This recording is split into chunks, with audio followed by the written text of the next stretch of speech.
wrap some presents.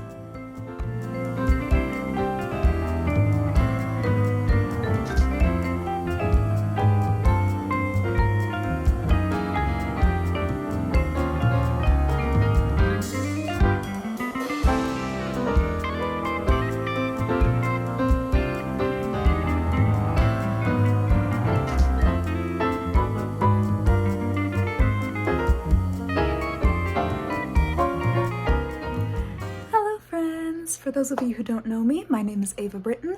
I'm a Christian college student in the performing arts, and I just got home for winter break. Woohoo! Survived my first semester of finals. Barely.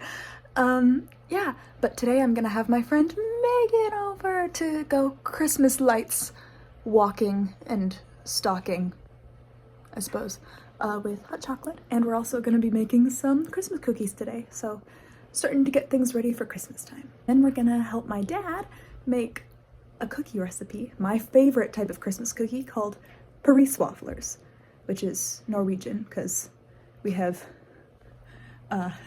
Norwegian heritage from his side. So I'm gonna go help him make those because they are delicious. So let's go.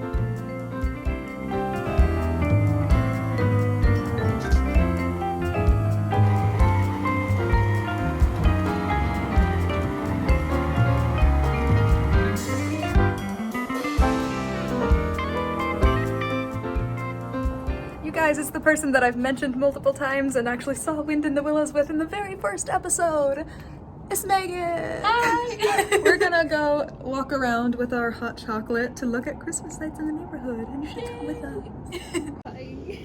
Jump scare? Why is there a red light? Why is he wearing sandals? I have so many questions. Scary. Scary Santa.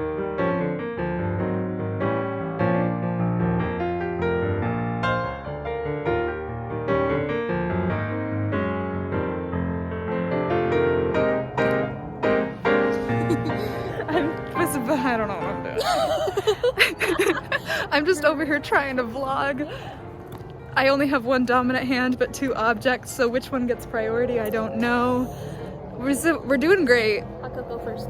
This is reality of vlogging. It's not comfortable. It never is comfortable. It never gets less awkward.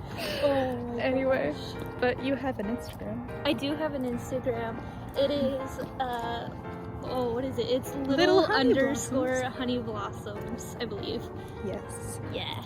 And so we are both Christians in the performing arts. We met through musical theater, and yes, now we're both college students who are pursuing stuff, and we're like, God provides, doesn't he? Please. Doesn't he? Hello. Hello, friends. We do the whole vlog like this. We do the hi, guys. I don't know what we're doing. This is our deep talk of the day, but make it hot chocolate outside with Christmas lights and make it. It's like a talk show. We were talking about, as people who grew up doing like arts-based stuff, we've experienced the two extremes of trying to grow in an environment that kind of is like trying to stretch you by criticizing you versus a place that stretches you by encouraging you. I think we both experienced that in different mediums, and now we're kind of like realizing the positives and negatives of both, and how like they're both important, but it's important to like right place, right time. Yeah. Of like, yes, sure. criticism is important. But also like that support is Essential. necessary. Yes. And you don't realize how necessary that support is until you have it. And then you're like, whoa, that's crazy. Yeah. No, I understand that. Yeah, going from, little backstory for people that don't know me, I was homeschooled and was in all Christian communities, which I loved growing up. It was great. And I got to meet lovely people. But now I go to a community college, which is very different. But it's also like really helpful, and it's helped like I've gotten to learn so much. Yeah. Like I've gotten to learn so much, and like my faith has been tested, but it's like helped me grow more through that. And it's like I never would have thought I would grow so much in like a secular like environment, but like I have, and it's like it's been such a blessing. Like yeah. I know, that was kind of my experience. I don't know if I've ever mentioned this in the video diary, but my high school experience was like, the first 2 years I did public school, and then the second 2 years I switched to homeschooling. And it was like, started with public school was like the secular part of it, versus then the second 2 years was a Christian homeschool co-op. And so I got both extremes of like very liberal That's very to very extremes. conservative, like extreme extremes of people that were like completely dogging on me or like saying I was too pure or whatever, and then to being dress coded for wearing a crop top. I will insert the picture. Oh my gosh. I laugh at I tell this story. I hope you know I tell this story. This is something I talked about a little bit in one of the video diaries, is like boundaries as Christians in the performing arts, and how I've talked about like I've learned to develop separation of myself and character in terms of like what certain characters would choose to wear that I might not wear off stage, as long as like obviously there's a line like I wouldn't go nude on stage because I'm like that's where I draw the line. It all depends on the circumstance. Like I can't just do umbrella. Like if the person is trying to be sexy, then I will never do it. Like it depends on on the character and like what the full story is, and like if the full story is glorifying to God, like does that show a character's growth in that aspect type of thing? Like is it a part of their story and you see like is it an important story to share regardless of that aspect? Or is it just for the sake of being crass? Or attention? I know you've had some experiences in the dance world, especially with there's been a couple experiences where I was definitely like uncomfortable with some situations where I was just like, I definitely don't want to do this. Like this is important if you're in the not dance, if you're in any arts realm. But dance especially. Know what you're comfortable with and stand up for it. Like don't let anybody talk you into something that you're not comfortable with. Somebody told me that and I've never forgotten it, and it helped me out a lot. So never be afraid to stand up for what you're comfortable with. You should never have to do anything that you're uncomfortable with for any role, any dance, any art thing. And as someone who for an acting job tried to power through something that I knew in my gut I wasn't comfortable with, and it's not even something that is like anti-Christian or anything. It was like trying to power through it anyway, because I was like, well, like I was offered the role, whatever, and I just powered through anyway, and it was way harder than it needed to be to just get through that day, whereas other people wouldn't be that uncomfortable. Like there's someone out there who would have done it and enjoyed it. And would have like been able to, that experience would have been more fruitful to them. And so I look back on it and I'm like, why did I do that? Like why did I make myself do that? There's growth in everything though. That's true. Like if you wouldn't have done it, you wouldn't have been as like solid as you are now. For sure. So there's like it's all for a reason. Like for sure. But I think I even talked to you about it because I was like, I found out that it was gonna be like publicized more than I expected. Without my knowledge, and I was like, great, now this is circulating around more than I wanted it to, and I don't want people to associate me with something that upsets me that much. Something you don't stand for. Exactly, something I don't stand for. And I think I mentioned that in a different video of like, there are some Christians who actively avoid all projects that have like any swearing or any kind of impure themes because they're Christians, and I'm like, that's totally up to everyone. It's an individual thing and what you're individually comfortable with, and like where you stand in your walk. For sure. Something I've kind of made my like mantra. It's gotta show growth. It's gotta have some positive message. It's like I don't mind playing a character or like dancing a dance that like doesn't start off great if it makes some sort of good progress. I feel like that fulfills the purpose. And like there's things in life that are like that's not the best, and so it's like it's okay to show personally it's okay to show those things as long as you're showing some sort of like growth or progression or trying instead of just like sitting in it. Type of thing. And that's kind of like what I've come to terms with for most stuff. And I think that's something else we talked about at dinner as well. Yeah. Was kind of that idea of like, it's okay to not be okay, and that's part of what makes the human experience so interesting. Because I think we've also talked about that in our past deep discussions that happen whenever we get in the car together.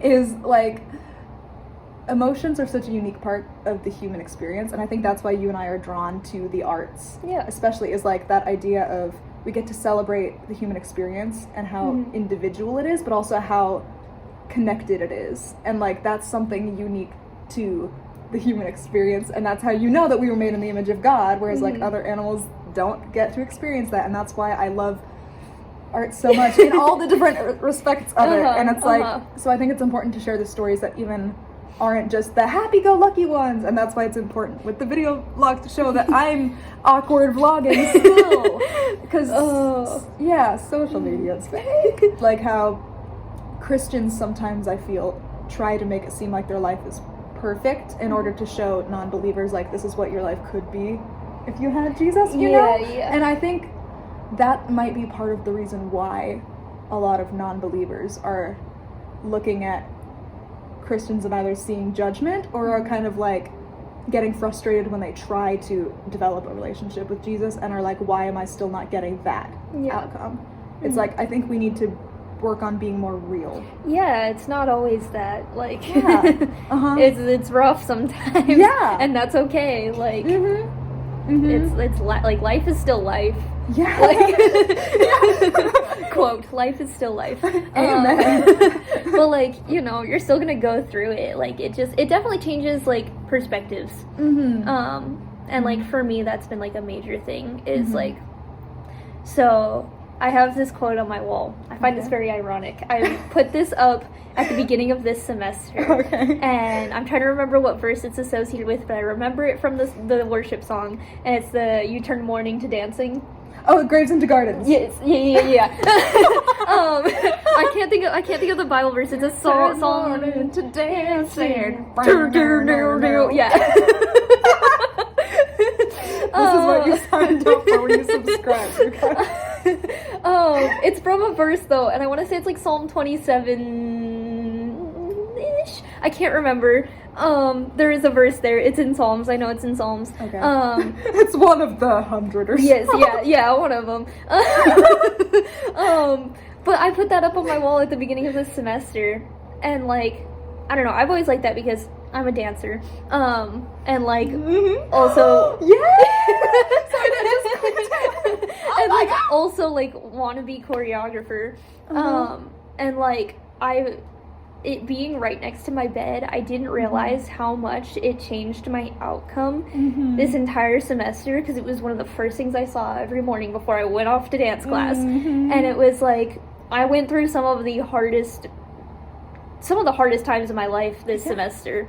And it was just like, just to be able to like still find the joy in it. And like a lot of that came through dancing, because I do love dancing, and like at one point I had to just like surrender it and just be like, God, I'm dancing for you, like I'm not gonna make it otherwise. And like my final project, I had to do a piece of choreography that was I could do whatever I wanted to with it. And this whole semester, like, I just wanted it to be over because it was just like so much and it was so tiring. So I was like, I want to like end it strong. And I made this like piece of choreography that was just like really emotional for me, and like really like and the whole time, like as I started dancing it, the whole time I was just hearing the "You Turn Mourning to Dancing" thing, and I was like, oh my gosh, like I'm dancing through this. And it was like things I don't even know how to put it into words. Yeah, and that's like, the beauty of art, is you don't have to put it into words. Like, you can, but there's other mediums to do it, like art or painting or something. And I think... But, like, I finished that piece, and I started crying, and, like, my classmates started crying. I love you guys. But, like, yeah, and it was just, like... It was like such a big moment for me, like, and it was just a final, like, it was just a final, so it's like, it didn't need to be anything like major, I just needed to pass the class, but like, but it was so important to me, and it just felt like the best way to like end the semester, just to be like, you know what, I went through it this semester, but like, God helped me make it through, and I even like grew through this semester, like, yeah. So it was just like, it was such a like little blessing in disguise, and I think it's so funny that like that thing's on my wall, and I'm like, I'm never moving that now. That is staying there. Like, Yeah. it's on a chalkboard, Amen. so I could like erase it, but I'm never gonna erase it. It's there forever now. Amen and amen and amen. But yeah, Oh, like so cool. So if any of y'all are out there that are Christians, that I know a lot of people think that the entertainment industry is secular. Like, I don't know if you've gotten that, but a lot of yeah. people that are like, oh yeah. you have to, like, you were told, like, you have to pick one or the other. Yes. Yeah. No. No, you literally, don't. when I told people that I was gonna be a dance major, everybody was like, "Oh, like, you know, like that's gonna be really hard for you," because you're a Christian, you're gonna be surrounded by people that don't believe the same things as you, and you're gonna constantly been like put up to the test. And like, yeah, That's us everywhere. yeah, literally though, yeah. Oh. But like, yeah, I've like had a couple of experiences where I had to like, you know, take a step of faith, but it's like, it's not as like life-threatening Yeah, for as sure. people make it sound. As long as you're like solid in your faith, like you'll make it. Like God will help you through that. So yeah, I feel like it is kind of chalked up to be so scary of like entertainment. Yeah, but this is the living But- proof. Like, I feel like that's why I like the arts so much, is because even though a lot of people see it as like the devil's playground, I think it could have the potential to be the opposite. Because that's why it's the devil's playground, is because he sees that art is powerful. And he's trying to give it a bad name. And it's like, no, like if you use it for God's kingdom, it can be so impactful and cool and powerful. So if you're a Christian who's contemplating entertainment, but you're kind of like, but I don't know, you can make the change. We will gladly be with you. Well, and like, let's get more Christians in the art industry. Yeah. Why not? Crazy Like, how- but yeah, no, for sure. It's been a good experience overall so far. Yeah. So and I've learned a lot. And, Yeah. yeah, and I feel like I've drawn closer to God through art. Like, Same. yeah. Like both through the good times and the bad times. It's crazy. I think we need like a full podcast. Oh my gosh. Did you hire? Oh, but no, for sure. Christmas stuff, but that's the best Christmas songs